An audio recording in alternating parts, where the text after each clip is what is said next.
자, 저 들어왔습니다. 국수목 강사입니다. 자, 오늘은 박물관 모의고사 해설을 좀 해드릴 텐데 2회 모의고사입니다. 2회 4월 달에 모의고사죠. 그런데 주의할 게 하나 있어요. 주의할 게. 자, 제가 강의를 하는 학원 중에 병점 방문각이 있어요. 아주 좋은 학원이죠. 아주. 그러나 코로나라든지 이런 사태 때문에 조금 일정이 밀렸어요.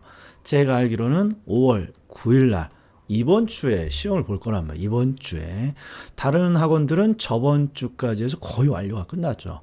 그래서 너무 늦게 해설을 하면 뭐 의미가 없으니까 지금 올립니다만 누구는 병점 방문각을 다니는, 그렇죠, 우리 열심히 공부하는 우리 학우님들은, 병점 방문각 학우님들은 언제 시험을 끝내고 반드시 봐야 된다. 그래서 다른 학원과 평균이 막 이상하게 막 올라가 있습니다. 그러면 이번 시험을 제가 인정하지 않겠습니다. 그러니까 주의. 자, 그리고 이번에 지금 항상 학개론 해설만 유튜브에 올라가니까 조금 아쉽다는 분들이 있어서, 그렇죠, 우리 민법에 민석기 셈을 소환했습니다. 민석기 셈을 박무각에 우리 박무각의 민법 강사 중에 우리 민석기 선생님이 가장 젊고, 제가 이게 해설 좀 해주면 안 돼요? 이렇게 말했더니, 해주신다고 하네요. 그래서 학개론을 듣고 민법의 해설을 따로 듣고 싶습니다. 그러면 우리 석기시대 팁입니다. 이게 석기쌤이 이름이 민석기라 석기시대라고 한 것 같아. 예. 내가 더 나은 것 같아. 내가. 부동산 두루미 훨 나은 것 같아요. 아무튼 석기시대 TV로 고고. 이렇게 하시면 될 것 같아요. 뭐 이번 주 정도에 올라갈 생각이니까 이거 한번 자꾸, 모의고사는 한번 보고 버리는 게 아니죠. 자꾸 증거로 남겨놓고 뭔가 실수한 것들이 있으면 반복을 하는 게 원칙입니다. 자, 서설이 너무 길었어요. 왜? 병점 방문각 때문에. 우리 학우님들 거. 그리고 민법 해설은 석기쌤이 해주신다 하니까 석기시대 TV로 고고고. 유튜브에서 석기시대 TV 이렇게 검색하시면 될 거예요. 자, 그럼 이제 모의고사 들어갑니다. 일단 1번. 자, 부동산의 개념에 대한 거니까 목숨을 걸고 맞춰야죠. 자, 스탑. 얼른 풀어보세요. 풀으셨죠? 자, 1번. 경제적 개념의 부동산 나오는 거 보니까 분류죠, 분류. 그래서 부동산 경제 행위와 관련된 생산, 소비, 투자의 관점으로 보는 것이다. 틀려 보이지 않고요. 토지와 건물이, 이게 포인트죠. 토지와 건물이 나오면 항상 논점이 복합 개념과 다른 구별 개념이 있죠. 복합 부동산. 토지와 건물, 그러면 반드시 뒤에 복합 부동산이 있어야죠. 그 다음에 부동산은 3차원 공간, 즉 수평 공간인 지상 공간 말고 공중, 지중도 있습니다. 그럴 듯. 옳은, 아이고 말이 꼬이네. 아무튼 옳은 지문이에요. 자, 4번. 자산으로서의 부동산은 사용가치와 교환가치를 모두 갖습니다. 뭔 말인지 모르겠어요. 넘어가요. 바로 안 들어오면. 자, 공장재단은 준부동산으로서, 나왔네요. 준부동산은 동사이나 권리 등이 마치 부동산처럼 취급되는 거죠. 그리고 동산과 권리가 부동산처럼 취급되는 이유는 담보물로 활용될 수 있는 거죠. 그러니까 비싼 동산, 비싼 권리는 부동산처럼 담보물로 취급될 수 있기 때문에 부동산처럼 취급됩니다. 준부동산. 그리고 준부동산은 넓은 의미의 부동산에 포함됩니다. 그래서 정답은 5번입니다. 무조건 맞춰야 되죠. 자, 이번에 토지의 특성이에요. 토지의 특성도 목숨을 걸고 맞춰야 됩니다. 자, 스타트. 자, 풀어보셨죠? 자, 들어갑니다. 개별성이 나왔어요. 토지의 소유이익과 사용이익의 분리가 가능하고 타인으로 하여금 토지를 이용케 합니다. 요게 중요해요. 요게. 소유이익은, 부동산의 소유이익은 가격 상승의 이득. 이걸 자본이득이라고 하죠. 그 다음에 사용이익은 임대차를 통한 이득. 그리고 밑에 타인으로 하여금 토지를 이용 가능케 한다. 임대차 시장. 임대차 소득, 임대차 시작. 그러면 임대차 나오면 이응, 영속성이죠. 영속성. 임대차 이응, 영속성 이응. 이렇게 암기해야죠. 그 다음에 토지의 희소성. 토지의 희소성은 토지를 집약적으로 이용하게 만들죠. 그 다음에 독점 소유를 발생시킵니다. 이거 틀려 보이지 않네요. 이거 정답이에요. 이거 정답. 그 다음에 3번. 비생산성 하면 이게 세 글자로 바꾸면 뭐가 나와야죠? 부중성. 부중성.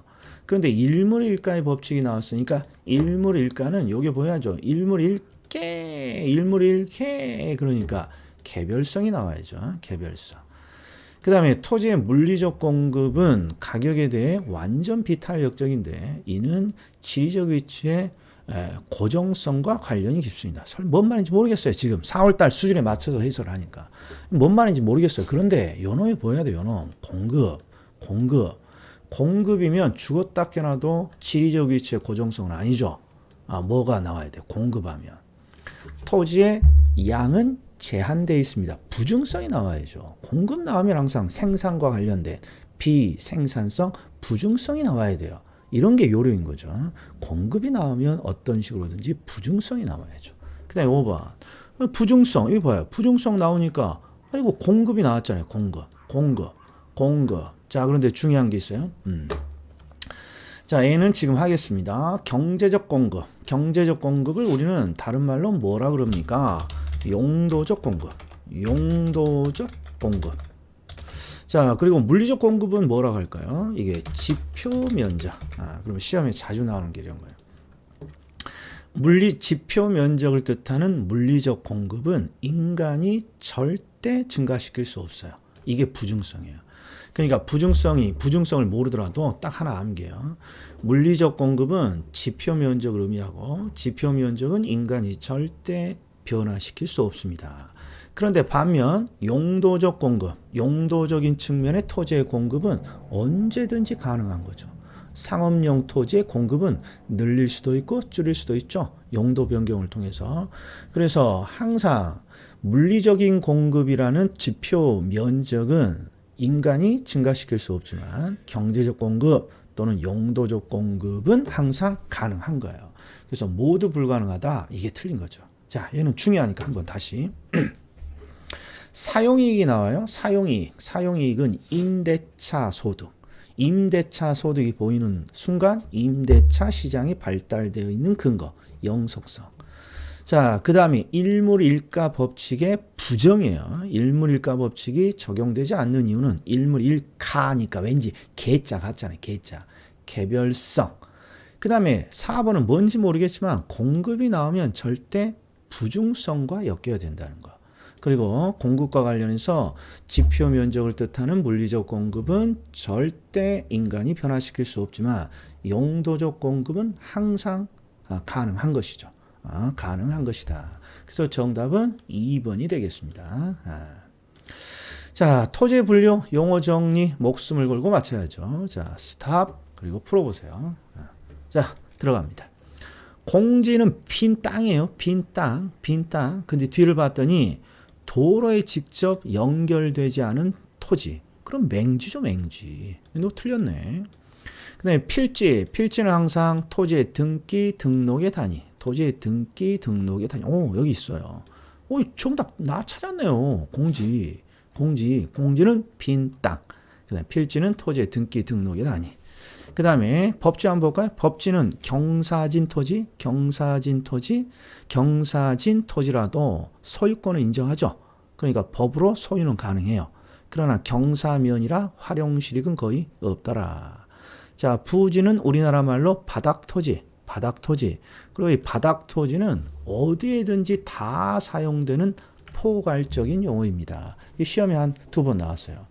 자, 우리가 알고 있는 용어 중에 가장 포괄적인 용어가 뭘까요? 제시된 것 중에 그럼 대부분 부지예요. 부지. 바닥 부지, 하천 부지, 철도 부지, 댐 부지, 도로 부지, 학교 부지, 공장 부지 57,000여 군데 다 쓸 수 있죠. 자, 그 다음에 논밭, 강물이나 냇물이 침식. 집안이 절토. 자, 집안이 절토되었어요. 토지가 무너져 내렸다는 거죠. 그러니까 락이 떠올라야죠. 락. 침식, 물에 의해서 토지가 깎여요. 그럼 언젠가는 토지가 무너지죠. 그래서 집안이 절토된다, 침식이다. 그러면 포락지 와야죠. 그러니까 정답은 1번. 지금까지는 틀려서는 안 되는 겁니다. 1, 2, 3번까지. 자, 4번. 요런 것들은 살짝 틀려줘도 되는 거 아니에요. 1, 2, 3번을 맞았으면. 그런데 한번 도전해보죠. 자, 스탑. 풀어보세요. 자, 수요와 수요량이에요. 그런데 일단 첫 번째 수요의 변화가 나와요. 그러면 논점이 뭡니까? 소비는 수많은 원인에 의해서 변화되는데 가격의 변화로 소비가 바뀌면 수요량의 변화, 가격 이외의 요인의 변화로 소비가 바뀌면 수요의 변화, 이렇게 되는 거 아니에요. 그러니까 수요의 변화란 해당 재화의 가격의 변화로 보는 순간 너는 틀렸죠. 수요의 변화니까 일단 틀렸어요. 더 읽으면 안 되는 거예요.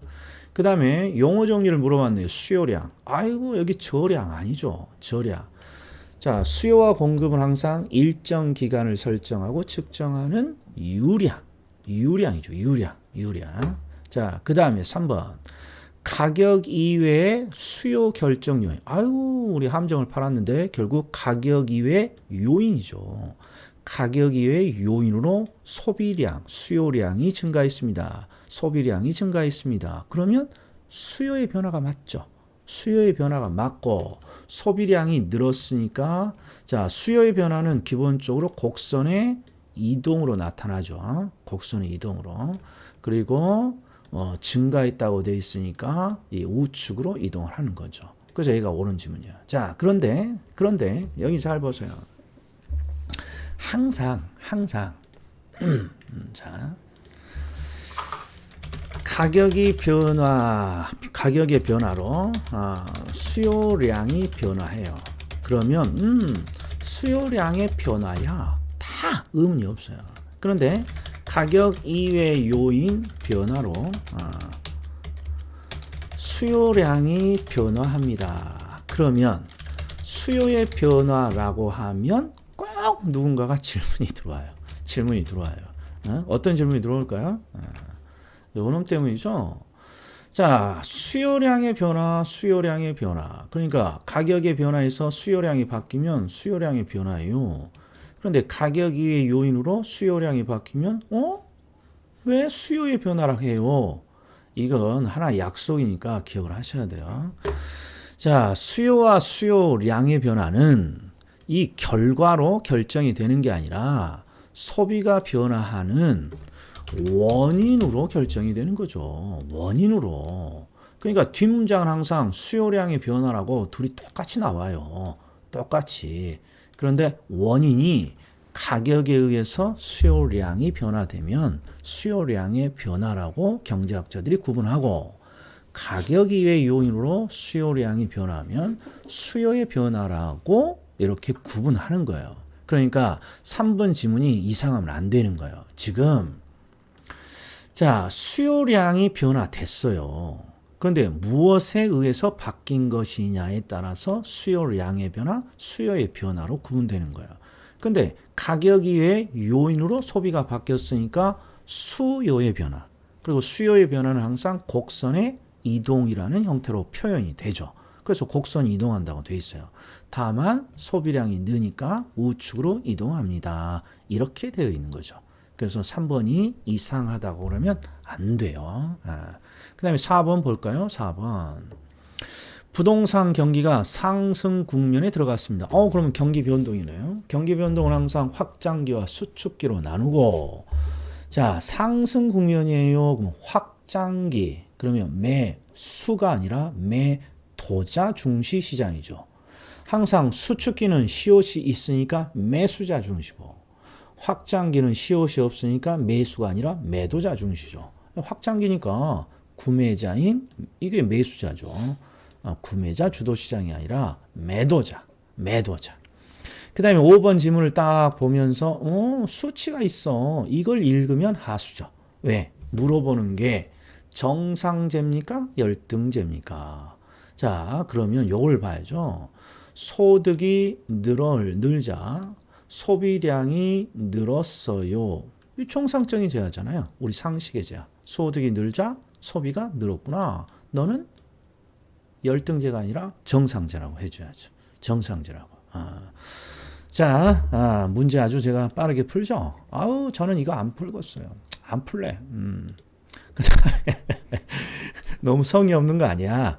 모의고사답게 해설할 거예요. 모의고사답게.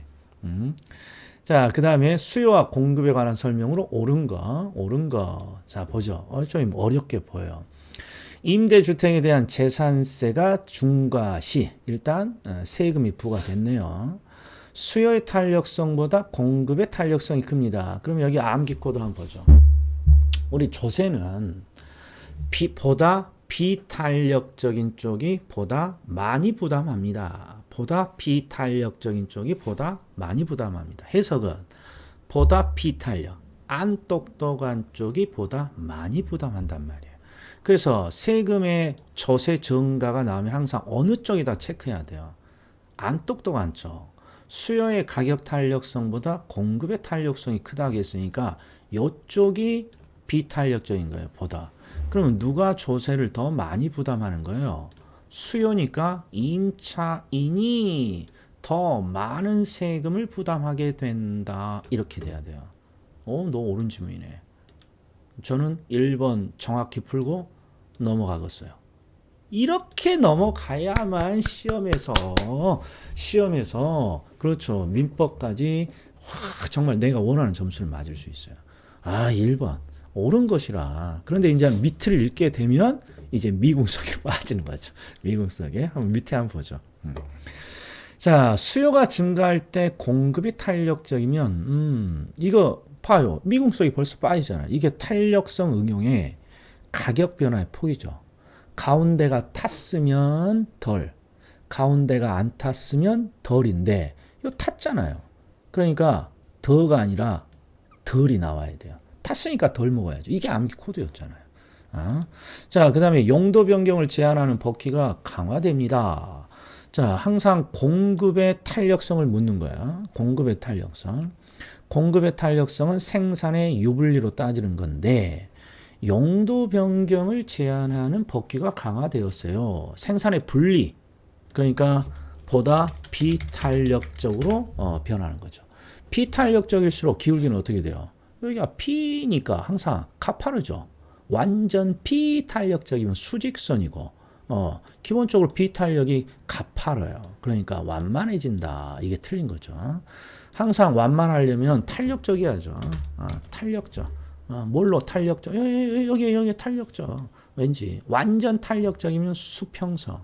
기본적인 탄력적은 완만한 애들. 자, 그 다음에 수요와 공급이 모두 증가하는 경우에 이게 동시에죠. 동시에. 자, 동시에는 항상 거래량을 먼저 보죠. 수요도 증가했고 공급도 증가했어요. 그러니까 거래량은 반드시 늘어야 돼요. 수요의 증가, 거래량 증가, 공급의 증가, 거래량 증가. 그러니까 거래량은 반드시 늘어야죠. 가물가물하죠. 배운 지가 너무 오래됐어. 오늘 너무 웃으면서 즐거웠어. 모의고사는 항상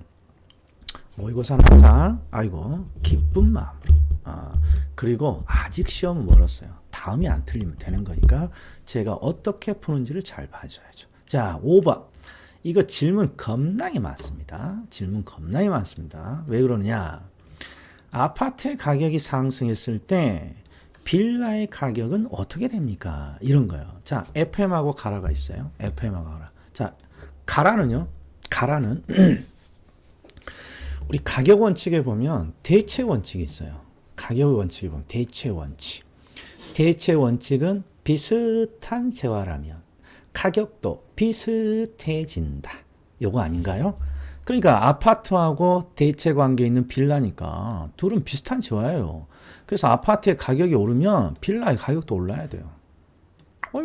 이렇게도 풀 수 있는 거야? 이게 편법이에요. 아파트와 빌라는 비슷한 재화니까 가격도 비슷해져야죠. 아파트 가격이 올라가면 빌라의 가격은 올라가야죠. 그런데 이제 FM을 어떻게 찾느냐? 항상 경제학에서는 출제자가 원인을 줍니다. 원인. 아파트 가격이 상승했습니다. 원인이에요. 그러면 결과를 우리 보고 찾으라는 거예요. 결과. 그런데 우리 보고 어떤 결과를 찾으라는 거냐? 가격이 아니에요. 가격이 항상 소비라면 소비의 증가 감소, 공급이라면 공급의 증가 감소. 그러니까 수요의 증가 감소, 공급의 증가 감소만 찾아주는 게 우리예요. 그럼 보세요. 우리가 암기한 게 아파트 가격이 상승합니다. 그러면 따라서 수요가 어떻게 돼요? 수요가 증가하죠. 우리는 이것만 찾아주는 거예요. 그런데 출제자가 가격을 물어봤으니까 우리가 네 가지 규칙, 수요가 증가하면 가격은 상승하고 거래량은 늘잖아요. 그래서 가격은 상승한다. 이렇게 되는 게 FM인 거예요. 이렇게 되는 게 FM. 예. 자, 통과. 7번. 아유, 수요의 가격 탄력성? 이것도 만만치 않죠. 이거 어려운 문제예요. 정답이 좀 쉬워서 그렇지. 자, 스탑. 풀어보십시오. 자, 수요의 가격 탄력성에 관한 설명으로 옳은 거라고 되어 있어요. 자, 1번. 수요의 가격 탄력성이 1보다 클 경우에 임대료가 상승하면 임대업자의 수입이 증가합니다. 이거 논점이 보여야 됩니다. 어떤 논점이 보여야 됩니까? 여기 보여야 돼요. 임대업자의 수입. 임대업자의 수입은 소비자가 똑똑하면 가격을 낮춰주고 임대료를 낮춰주고 소비자가 안 똑똑하다면 가격을 올려서 덤탱이를 씌워야 돼요. 똑똑하면 임대료를 인하해주고 안 똑똑하면 임대료를 인상시켜야 임대업자의 수입이 증가하는 거죠. 그런데 전제가 수요의 탄력성이 1보다 커요. 그러니까 똑똑이네요. 똑똑. 그러니까 1보다 크니까 탄력적인 경우예요. 그런데 임대료를 상승했어요. 그러면 궁합이 안 맞죠? 똑똑하면 임대료를 낮춰줘야 되니까. 그러니까 임대업자의 수입은 감소한다. 이렇게 돼야 돼요. 자, 그럼 이게 모르겠어요? 그럼 넘어가자고요. 자, 일반적으로 대체재가 제한된다 했어요. 수요의 탄력성은 항상 대체재가 많을수록 커지죠. 그러니까 제한되는 게 아니라 많을수록 커지는 것이죠. 그 다음에 수요량의 변화율이 가격 변화율보다 크면 수요의 탄력성은 1보다 크고 이때 수요를 탄력적이라 합니다. 아주 잘 나오는 어려운 문구 중에 하나네요. 자, 그러면 제가 어떻게 항상 풀었냐. 수요의 가격 탄력성 이런 문구가 나와요. 그럼 항상 모가지를 친다 그랬죠. 모가지를. 그리고 수요의 가격 탄력성은 뭘 측정하는 거예요? 분자인 요놈을 측정하는 거죠. 소비량의 변화. 그러니까 수요의 가격 탄력성은 분자의 수요량의 변화율이 있으니까 측정하고자 하는 게 수요량의 변화율이에요. 소비량의 변화율. 그래서 항상 습관적으로 수요의 가격 탄력성이 나오면 모가지 쳐서 수요의 가격 탄력성은 소비량의 변화가 많습니까? 적습니까? 이런 걸 측정하는 거예요. 탄력적이라면 소비량의 변화, 소비량의 변화가 많다는 뜻이고 비탄력적이면 소비량의 변화는 적다는 뜻이죠. 이렇게 해서 그래야죠. 그러니까 3번은 수요량의 변화율이 크다고 돼 있어요. 소비량의 변화가 많다는 거예요. 그러니까 탄력적인 거예요. 그리고 1보다 큰 수치고요. 그래서 이게 정답입니다. 이렇게 푸는 겁니다. 이렇게.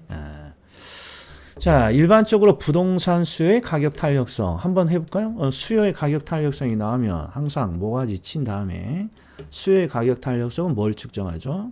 소비량의 변화가 많습니까? 적습니까? 그런데 단기에서 장기로 가요. 그러니까 이건 측정 기간이죠.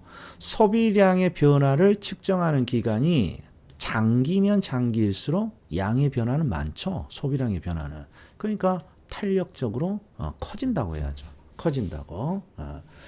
그 다음에 부동산의 용도 전환이 용이합니다. 부동산의 용도 전환이 용이하면 수요는 보다 탄력적이죠. 탄력적이면 기울기는 완만해져야죠. 비탄력적일 때 기울기는 급해지는 것이고. 옳은 거예요. 이거 제가 봤을 때는 상급 논점입니다. 상급. 그래도 앞으로 이제 계속 볼 거니까 강의를 한번 했다. 자, 아이고 8번 안 할래. 아니 4월인데 이런 거 좀 신경 쓰지 말고 이런 것들 좀 열심히 한 번씩 좀 연구해야 돼요. 이런 것들. 그 다음에 9번.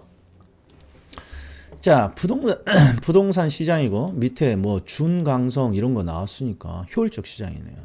자, 효율적 시장은 항상 초과 이윤을 어떻게 획득할 것이냐. 그럼 초과 이윤 획득 가능성 일단 두 가지. 약성 시장에서는 기본적 분석. 두 문자가 아프면 약이 기본입니다. 그 다음에 준강성은 니은자가 있죠. 니은자. 그러니까 중강성 시장에서는 내부 정보를 획득해야 됩니다. 이게 초과 이윤을 획득하는 가능성.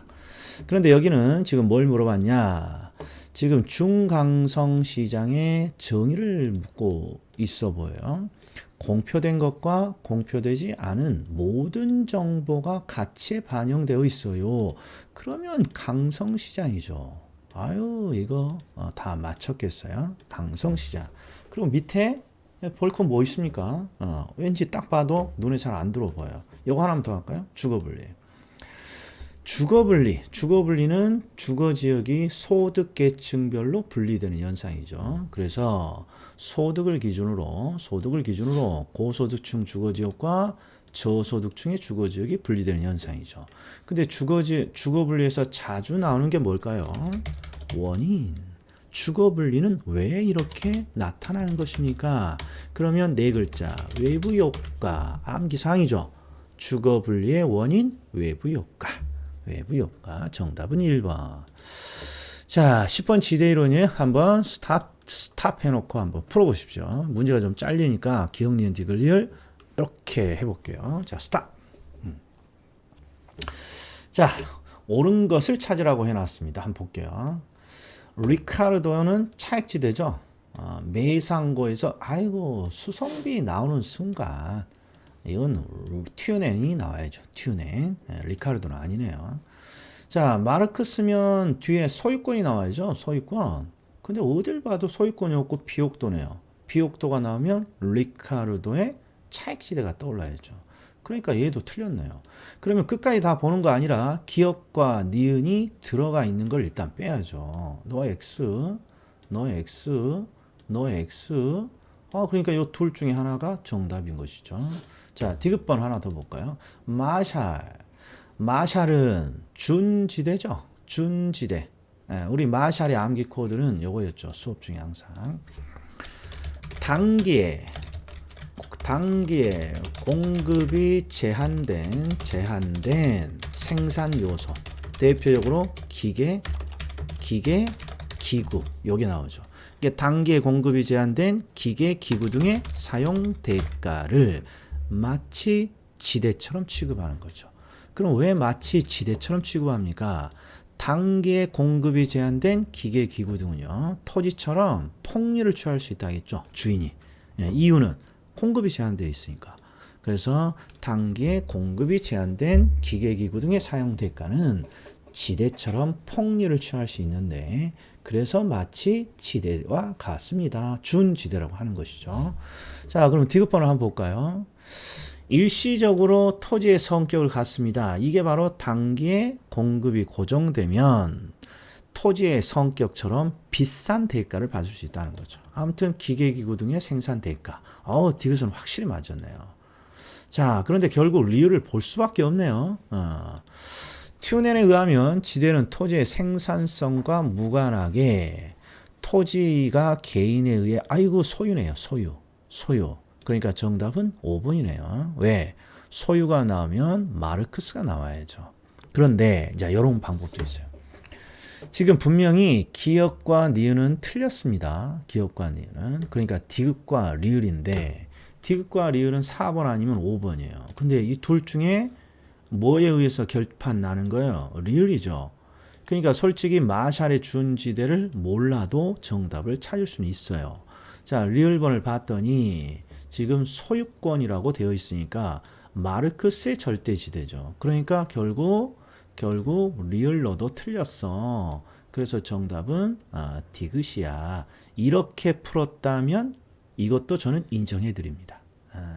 디귿, 마샬의 암기 코드, 단기에 공급이 제한된 기계, 기구 등에 사용될까? 이게 안 떠오르더라도 문제는 풀어야 된다. 이 말입니다. 제 말은. 자, 11번. 아이고, 요거 풀어야죠. 요거. 왜?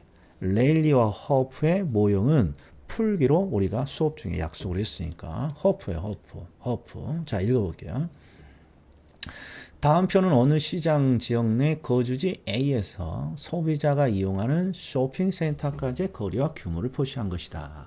A 지역의 인구는 1000명입니다. 그러니까 결국 이 1000명의 인구가 쇼핑센터 1로 쇼핑을 하러 갑니까? 2로 쇼핑을 하러 갑니까? 요거잖아요. 그러면 항상 풀이 방법은 뭐였어요? 풀이 방법은 유인역을 산정하고 그 다음에 유인역만 산정하면 안 되죠. 유인역 비율까지 산정합니다. 그러면 이제 해보죠. 자, 허프니까 마찰 개수가 있겠죠. 마찰 개수 2예요. 그러면 바로 표를 주면 우리가 쉽게 바로 이용하는 거죠.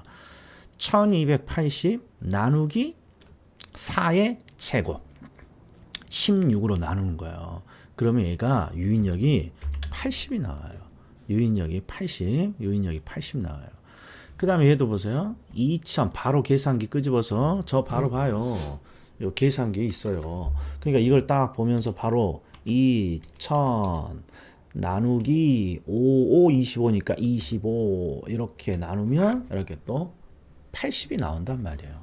그러니까 너도 80 이렇게 시험지에서는 요 정도만 표시하는 거예요. 80. 그런데 딱 계산을 해놓고 봤더니 자 쇼핑센터 1의 유인력 80 그 다음에 쇼핑센터 2 유인력 80이니까 또이니까 반이겠죠. 그러니까 얘는 정답이 3번이에요. 그런데 유인력 비율까지 산정해보죠. 유인력 비율은 어떻게 해요? 전체 유인력이 80 플러스 80 160이니까 160으로 나누면 유인력 비율 160으로 나누면 유인력 비율 0.5 즉 50%죠. 이 문제를 풀어야 돼요. 이 문제는 풀어야 됩니다. 자, 12번 도시공간구조 잘려 있어요. 그러니까 틀린 거 찾으라는 거 이렇게 한번 스탑 풀어보세요. 자, 이 문제는 일단 오류가 있죠. 12번의 정답은요 3번으로 되어 있습니다. 우리 박문광 모의고사가. 그런데 여기 오류가 있어요. 그러니까 요놈이 틀린 지문이라는 건데 호이트의 선형 이론에 따르면 이건 제가 수정을 해놨어요. 그런데 우리 원래 오리지널 모의고사는 이게 동시문이라고 되어 있어요. 저희들이 잘못한 거죠.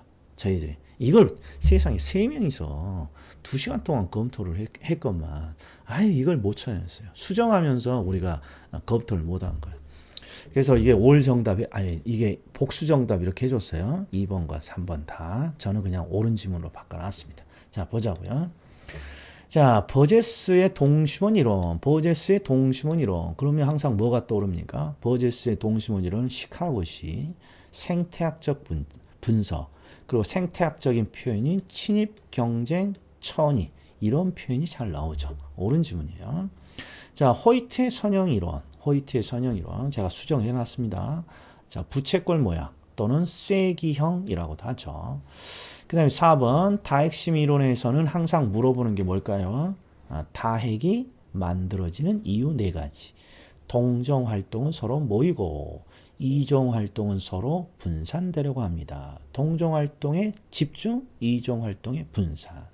자, 읽어봤더니 다핵심 이론에 따르면 토지 이용상 도시구조가 다획화되려는 것은 서로 다른 업종 간의 상호 분리. 맞았어요. 그럼 서로 다른 업종 간의 상호 분리. 자, 그것은 분산 지향성이 있기 때문입니다. 서로 다른 업종은 분리되는 거죠. 맞았어요. 그 다음에 버제스의 동심원 이론에 따르면 점이지대는 고급 주택 지구보다 중심에 가까이 위치합니다. 그럼 동심원 이론에 5가지 지대가 떠올라야죠. 중심 업무지구, 점이지대라고도 하고 천이지대라고도 하고 그 다음에 노동자 주거지대, 중산층 주거지대, 통근자 주거지대, 중점, 노중통. 그러니까 옳은 지문이네요. 점이지대. 자, 그래서 일단 모의고사에는 2번과 3번을 정답으로 둘 다 처리했다는 거 이거 알아주십시오. 개수 계산할 때. 자, 13번. 아유, 이런 것들은 상식으로 꼭 알고 있어야 됩니다. 우리 중개사 시험, 평가사 시험 무조건 잘 나오는 건데 어떤 거냐? 우리나라에서 실시되고 있는 정책이냐 아니냐요. 아니냐. 어떤 거 딱 떠올라야 되냐? 그러면 첫 번째. 개발권 양도 제도는 우리나라에서 도입을 하고 있지 않죠. 무조건 찾아내야 돼요. 그 다음에 자, 공산당 같은 제도가 옛날에 있었어요. 하나가 택지 소유 상한제. 택지 소유 상한제. 그러니까 옛날에 우리 요새는 저기 광역시라고 하는데 옛날에 직할시라고 할 때 있었어요. 직할시. 광주 직할시, 인천 직할시. 그 당시에 있었던 제도예요. 자, 우리 도시 6대 도시에서 200평 이상의 택지를 도시에서 소유하려면 허가를 받도록 되어 있어요. 그런데 대부분 허가를 하지 않았거든요. 이런 걸 우리는 택지 소유 상한제. 그 다음에 또 하나가 있어요. 토지 초과 이득세. 일명 토지 초과 이득세를 줄여서 예전에는 토초세라고 불렀어요. 토초세. 요거에 대한 설명은 제가 하지 않을게요. 그냥 하나 기억을 좀 해놓으세요. 토초세. 그러니까 시험에 우리나라에서 시행되지 않는 제도로 꼭 물어보는 요 세 가지가 있어요. 개발권 양도 제도는 우리가 자주 하니까 분명히 찾아내죠. 그러니까 요 개발권 양도 제도는 찾아내요. 그 다음에 택지 소유 상한제, 토지 초과 이득세, 요건 암기해 줘야 돼요. 자, 택지 소유 상한을 제한하지는 않습니다, 지금은. 그리고 토지 초과 이득. 이 토지 초과 이득은요, 토지에 대한 가격 상승에 대한 어떤 별도의 세금이에요. 요새는 토지에 대한 가격 상승을 어떻게 회수합니까? 양도소득세로 회수하죠. 예전에는 토지 초과 이득세라는 걸 활용하는 시기가 있었어요. 그러니까 기본적으로 우리나라에서 시행하고 있지 않습니다. 그러면 토지 초과 이득세, 개발권 양도제도, 그 다음에 택지 소유 상한제. 택지 소유 상한제. 자, 개발금, 개발이익 환수제, 개발부담금, 요게 포인트예요. 자, 개발부담금은 현재 존재하고 분양가 상한제도 현재 존재하죠. 자, 그런데 이제 요령 한번 볼까요? 일단 토초세가 있는지는 이렇게 별도로 암기하지 않는 이상은 몰라요. 그럼 이제 개발권 양도 제도는 확실히 우리가 알고 있잖아요. 그럼 니은을 없애보자고. 음이 어찌했을까? 음이 그냥 정답 4번이네. 진짜 음이. 네. 이렇다니까요, 모의고사. 그리고 실제 시험이. 그러니까 주저리 제가 해설을 했습니다만 개발권 양도 제도는 우리나라에서 도입을 하고 있지 않습니다. 딱 하나만 알아도 4번. 그래서 얘는 풀어야 되는 문제입니다. 자, 14번. 아이고, 문제가 길어요. 그런데 문제가 왠지 보고 싶지 않아요. 얘는 풀라고 하지 않고 바로 풀게요. 토지 정책 수단 중 각종 지역. 이거 나왔네, 이거. 우. 자, 우리가 간접 개입 방식의 대표적인 게 조세 부담금. 대표적인 간접 개입 방식이죠. 그래서 1번이 틀렸어요. 그러니까 1번을 찾지 못한 순간에는 뒤쪽이 다 미궁 속에 빠져요. 미궁 속에. 요걸 찾아내셔야 된다. 자, 요 정도 하겠습니다. 밑에 보고 싶지 않아요, 저도. 그러니까 1번을 맞추셨어야 된단 말이에요. 자, 부동산 시장 및 정부의 시장 개입. 정책론이네요. 시장 개입이니까. 자, 스탑하고 한번 풀어보세요. 자, 풀어보셨죠? 한번 보겠습니다. 부동산 공급은 장기성이 있기 때문에 부동산의 공급은 항상 장기가 필요하죠. 공급의 장기성. 수요가 급증하더라도 공급이 적시에 이루어지지 못하는 경우가 많습니다. 그렇죠. 공급이 오래 걸리니까 수요가 늘어나더라도 공급이 적시에 이루어지지 못하는 경우가 있어. 옳은 질문 같아요. 외부 불경제. 외부 불경제를 나는 좋아한다, 싫어한다. 싫어하죠. 그러니까 핀피가 아니라 항상 뭘로 시작하는? 낫으로 시작하는 님비 현상이 나와야죠. 님비 현상. 자, 항상 핀피와 님비는 첫 글자로 맞추는 거예요. 핀피는 플리즈, 후딱 갖고 와줘. 그러니까 외부 경제를 유발시키는 시설이고, 낫으로 시작하는 님비는 외부 불경제예요. 그러니까 요놈이 틀렸네요. 요놈이. 자, 나머지 것도 한번 볼게요. 토지 비축 사업, 지금은 토지 은행 제도라고 하지 않고 공공토지 비축 제도 또는 토지 비축 사업이라고 말해요. 이게 토지 은행 제도죠. 토지를 사전에 비축해서 장래 공익 사업의 원활한 시행과 토지 시장의 안정에 기여할 수 있다. 옳은 지문. 그다음에 소득 재분배, 주거 복지 증진 등을 도모하기 위해 시장에 개입할 수도 있어요. 할 수도 있대요. 근데 공공재는 항상 두 가지 특징을 갖고 있죠. 소비의 비경합성, 소비의 비배제성. 근데 최소한 요걸 설명을 할 수는 있어야죠. 자, 비경합은 경쟁하지 않는다는 거예요. 소비에서 경쟁한다는 건 먼저 드시려고, 먼저 소비하려고 경쟁하지 않는다는 거고, 배제성은 대가의 문제죠. 대가를 지불하지 않더라도 소비에서 배제되지 않습니다. 소비를 할 수 있다는 뜻이고, 반드시 개념 구분하셔야 됩니다. 그 다음 임대주택 정책이네요. 임대주택 정책. 우리가 알고 있는 임대주택 정책 하면 대부분 시험에 임대료 규제, 임대료 보조. 자, 스탑. 한번 풀어보십시오. 자, 임대료 보조 정책이요. 임대료 보조는 정부가 임차인에게 임대료의 전부 또는 일부를 보전해 주는 거죠. 저소득층의 실질 소득 향상에 기여할 수 있다. 맞았네요. 자, 주택 바우처. 이건 시사죠. 시사. 자, 임대료 보조 정책으로요. 이거 하나 기억 좀 해주세요. 임대료 보조로요. 우리나라에서 임대료 보조라는 명칭은 없고요. 우리 국가가 하는 주거급여제도 안에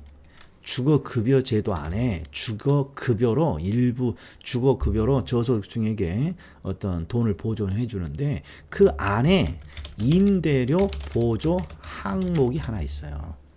그러니까 임대료 보조라는 본격적인 제도는 아니에요. 그래서 서울시가 우리 박원순, 원순 우리 서울시 이번에 재난지원금 100만 원 지금 국가가 100만 원이죠. 지금 얼마인지 모르겠어요. 확인해 봐야겠습니다. 전 그 돈 가지고 꼭 우리 동네 소상공인 거기 가서 담배라도 꼭 살 겁니다. 정말 장사가 안 된다 그러니까 제가 그 돈으로 담배든 뭐든 젤리든 우리 꼬맹이 젤리든 뭐든 다 사고 올 겁니다. 소비해야겠어요. 소비가 경제를 살리죠. 부동산을 살 수는 없네. 부동산 하나 사서 중개 수수료 좀 대고 싶은데. 자, 아무튼 국가의 주거급여가 충분치 않기 때문에 서울시가 우리가 임대료 보조 정책을 하나 만들었어요. 그게 바로 주택 바우처 제도예요. 주택 바우처. 그래서 이 주택 바우처 제도는 대표적인 임대료 보조 정책입니다. 그런데 임대료 상한을 균형 가격 이하로 규제합니다. 이게 임대료 규제 정책이라고 하고 있으니까 얘가 틀린 거죠. 그다음에 3번 보자고요. 아이고 이거 우리가 암기한 거 나왔네요. 장기. 임대료 규제는 장기에 항상 임대주택 물량이 감소하죠. 그래서 실패되는 정책이죠. 근데 임대료를 보조하게 되면 장기에 항상 공급이 늡니다. 아주 잘 나오는 논점이죠. 다시 임대료를 정부가 낮게 규제를 하면 장기에 임대주택 물량이 감소해요. 이유는 뭐예요? 임대료를 낮게 규제하니까 나 임대주택 사업 못 해먹겠어 라고 하면서 임대 사업을 포기하기 때문에 그렇죠. 그런데 임대료 보조를 하게 되면 자 항상 시작이 이래죠. 정부가 임대료를 보조해주면 저소득층의 소득이 늘어요.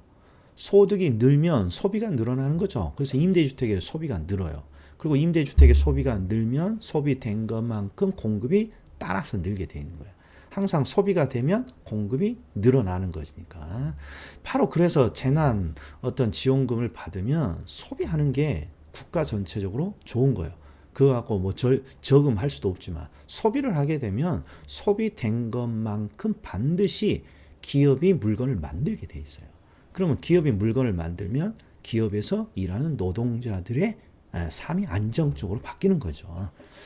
그래서 임대료 보조는 항상 단기에 수요가 늘면 장기에 공급도 따라서 늘게 됩니다. 이렇게 되는 거죠. 그다음에 최고 임대료, 이게 임대료 규제죠. 정부의 규제 임대료는 시장의 균형 임대료보다 낮아야 효과가 있는 거죠. 그다음에 행복주택 공급, 이게 직접이죠. 조금 전에는 조세 부담금, 얘는 대표적인 간접 개입 방식이죠. 근데 행복주택 공급은 내용이 뭘까요? 공공임대주택이에요. 공공임대주택. 그러니까 공공임대주택은 정부가 직접 공급자 역할을 하니까 직접 개입 방식이죠. 그래서 정답 2번. 자, 17번 조세. 자, 조세인데 옳은 거 찾으라고 되어 있고 우하향하는 수요 곡선이니까 뭐 신경 쓸 필요는 없죠. 자, 스탑하고 한번 풀어보세요. 자, 1번 토지의 공급 곡선이 완전 비탄력적이라면 이거 암기해야 됩니다. 이거 암기해야 됩니다. 공급이 완전 비탄력적입니다. 요거 한번 강의 한번 들어가 보죠. 우리 일반적으로 부동산 조세는 소비자에게 부과합니까? 공급자에게 부과합니까? 소비자에게 부과하나요? 공급자에게 부과하나요? 공급자에게 부과하죠. 공급자. 항상 공급자에게 조세는 부과돼요. 부동산 조세는. 공급자에게. 왜? 이 사람이 소유자이기 때문에 그런 거예요. 그래서 어떤 특징이 있습니까? 부동산 조세는 항상 공급자에게 이렇게 부과되기 때문에 어떤 특징이 있느냐? 항상 공급자가 소비자에게 전가를 시켜요. 공급자가 소비자에게 전가를 하는 현상이 나타나요. 소비자에게 전가를 해요. 자, 그런데 1번 질문을 다시 한번 봐요. 토지의 공급이 완전 비탄력이에요. 그러니까 공급자가 완전 안 똑똑한 거죠. 그러니까 공급자가 전부 부담을 해요. 그럼 결국 소비자에게 전가되는 것은 있다 없다. 전가가 없다. 이렇게 되는 거야. 이게 우리 조세에서 나오는 논점 중에 앞으로 자주 보게 될 어려운 논점이에요. 항상 우리나라의 부동산 조세는 소유자인 공급자에게 부과해요. 따라서 공급자가 소비자에게 전가를 하는 거예요. 그래서 공급자가 전부 부담하면 전가는 없는 거고 공급자가 전부 부담하면 전가는 없는 거예요. 근데 이제 이게 눈에 보여야 되는데 한번 보자고요. 공급이 완전 비탄력이야. 그러면 전부 다 토지 소유자가 전부 다 부담하죠. 토지의 보유세가 부과되면 전부 토지의 수요자가 아니죠. 토지 소유자에게 귀착되는 거야. 그리고 하나 더 제가 추가했죠. 토지 소유자에게 토지 소유자가 전부 귀착하니까 정가라는 현상이 있다 없다. 정가는 없는 것이죠. 자, 그 다음에 주택의 동결효과. 가격이 오른 주택의 소유자가 양도소득세를 납부하기 위해 주택의 처분을 적극적으로 추진합니다. 이 사람 돌 플러스 I라고 그랬죠. 동결효과는 양도소득세를 납부하지 않기 위해서 주택의 처분을 포기하는 현상이죠. 자, 그 다음에 임대주택에 대한 재산세가 중과되면 수요와 공급 중 상대적으로 탄력성이 큰 쪽이 더 부담합니다. X 항상 보다 비탄력적인 상대방이 안 똑똑한 상대방이 보다 많이 부담하는 것이죠. 그 다음에 수요의 곡선이 공급 곡선보다 탄력적입니다. 우리 좀 전에 풀었으니까 이 문제가 항상 어느 쪽을 체크한다고요? 비탄력적인 쪽. 수요가 공급보다 탄력적이니까 이거요. 공급 쪽에 동그라미 치고 뒤에 공급자가 더 부담한다라고 되어 있는지만 보면 되는 거예요. 되어 있잖아요. 얘놈이 정답. 요놈이 정답. 자, 부동산 조세는 부동산 자원을 공공 부분에서만 활용할 수 있도록 제한하는 기능을 갖습니다. 이 뭔 말인지 모르겠어요. 뭐 틀린 건데 뭔 말을 못 하겠어요. 자, 18번. 투자의 위험 분석. 자, 스탑하고 한번 풀어보시죠. 부동산 투자에서 일반적으로 투자한의 위험과 투자한의 요구 수익률은 정비례합니다. 이거 어렵습니다. 이거 일단 통과해보죠. 모르겠어요. 자, 2번. 평균 분산 지배 원리는 투자자는 분산, 이게 위험이죠. 분산이 나오면 항상 위험을 측정하는 지표니까 위험으로 이렇게 바꿔야죠.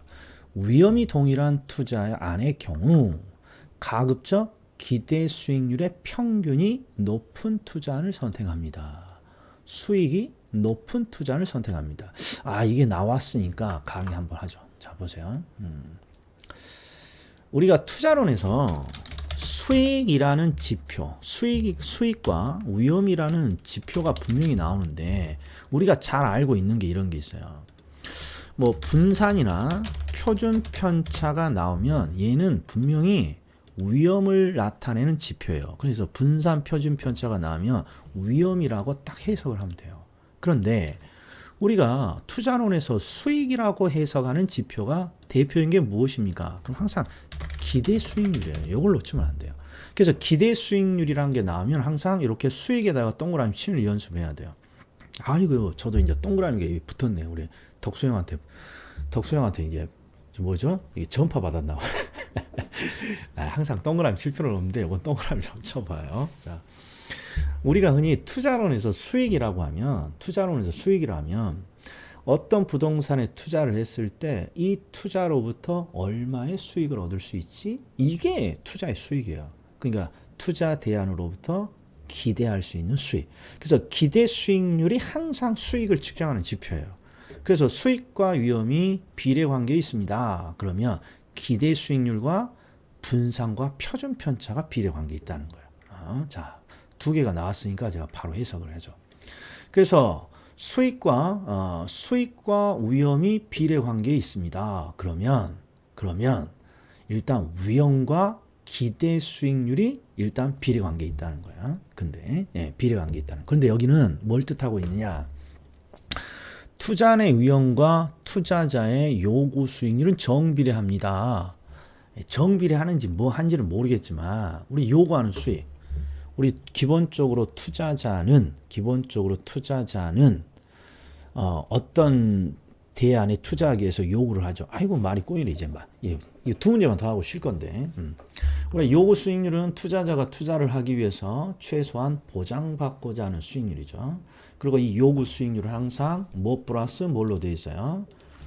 무위험률에 위험 할증률로 구성되어 있죠. 위험 할증률.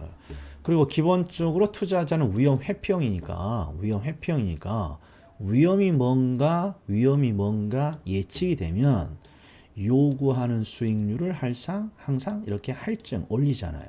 그래서 위험과 요구 수익률은 비례 관계에 있어요. 시험에 자주 나오는 게 이런 거죠. 무위험률이 올라가면 요구 수익률은 어떻게 되나요? 올라가잖아요. 이거 벌써 시험에 5년 동안 2번이나 나왔죠. 그런데 여기는 위험이 뭔가 예견되면 요구하는 수익률은 어떻게 되나요? 올라가겠죠.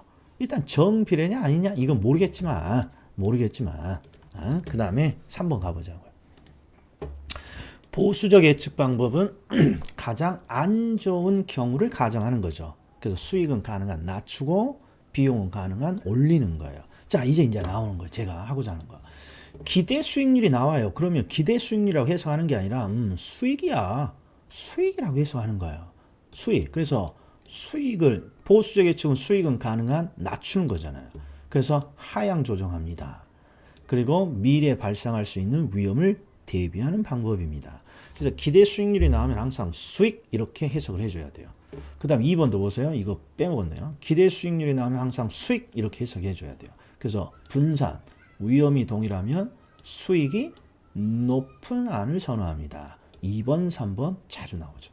그 다음에 민감도 분석 원인과 결과 분석이죠. 원인과 결과. 그리고 민감도가 심하면 항상 위험 요소로 만들어지죠. 그러니까 요 놈이 틀린 거예요. 민감도가 높은 요인이 위험한 요인이고 요 놈을 집중적으로 관리하죠. 그다음 5번. 자, 위험 조정 할인율법. 위험인 이렇게 했죠.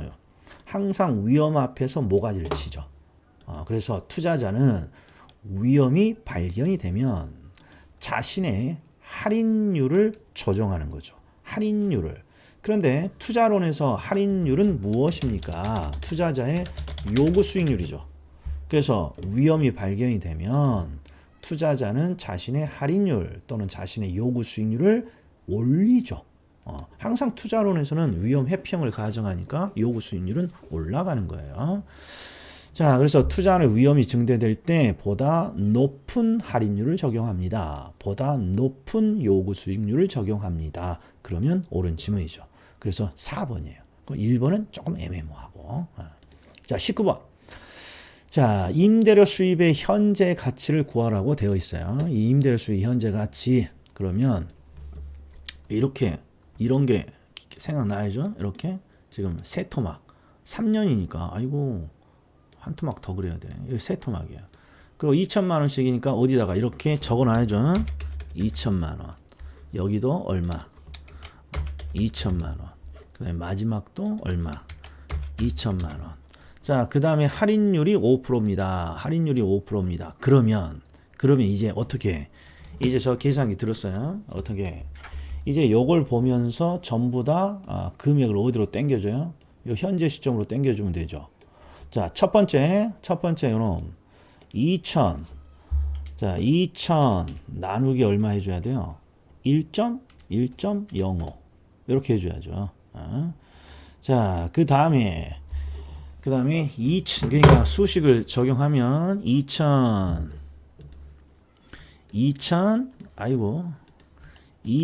나누기 1.05. 그 다음에 얘는 2천 나누기 1.05 나누기 1.05. 얘는 2천 나누기 1.05 나누기 1.05 나누기 1.05 이렇게 해주는 거야. 이렇게. 자, 그런데 이제 잘 봐요. 쌀치 계산기 이거. 자, 한번 제가 해볼게요. 한번 이거 해봐야 느껴요. 2천 계산기 치고 있어요. 나누기 1.05 플러스 2천 나누기 1.05 나누기 1.05 플러스 쌀치 계산기예요. 그 다음에 2천 나누기 1.05 나누기 1.05 나누기 1.05 는 하면 정답이 4787 이렇게 나와요. 4787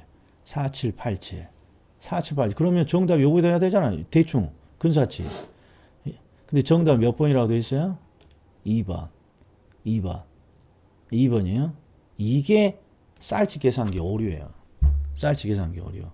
요거 진짜 4월 달이니까 제가 한번 설명하는데 한번 봐보세요. 자, 쌀치 계산기는요. 2 곱하기 뭐 3 해보죠. 3. 그 다음에 플러스 4